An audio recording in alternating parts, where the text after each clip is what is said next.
As the book describes, circular refocusing is a technique used to bring conversation back to a goal-related topic.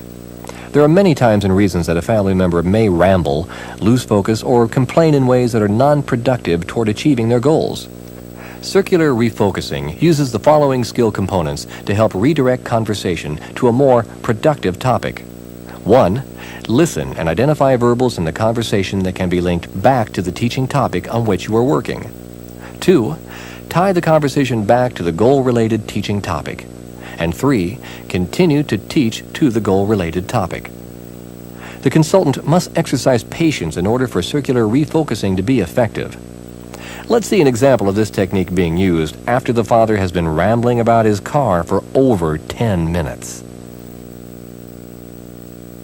I bought this car and I had to take out the interior and I had to take out the carpet and all the stuff inside. And then I had to borrow a crane from a friend, take out the transmission, I had to take out the engine, put it up on blocks. That's a lot of work, you know, and then get ready to cut out all the rust and get that taken care of.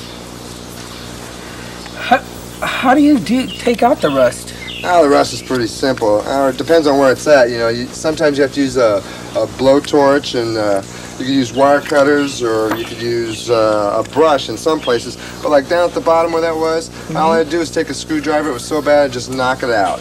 But wherever you knock it out, you know, you have to replace it with metal. So you have to get some metal and get that on there. Wow, I didn't know that it actually took all that work to get down to the metal. It's pretty similar with what the things that you've had to do with Marie these days? Yeah, okay. You get the metal and, you know, you have to cut it out, and then you get a blowtorch, and then you have to piece it just right. And then once you get it on there, you have to sand it down and you know, make sure it looks good. And some people use putty, but putty's not going to work for us because it'll just rust out. Yeah, I could see how important the putty is to have a good job done. Pretty similar to the things that you've been doing with Marie after lately. After you get the metal on there, you have to you know, prime it, and the primer is kind of like a gray color. If you look at some of these cars around here that are driving around with gray, that's not good for the car because it's just going to rust again.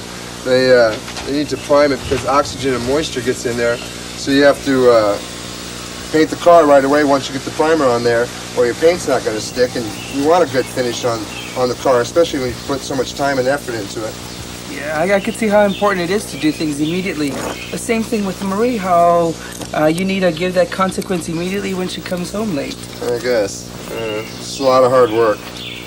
Is it more work doing the car, or do you think it's more work working with Marie? I don't know at this point. It's kind of hard with Marie. Yeah, I understand.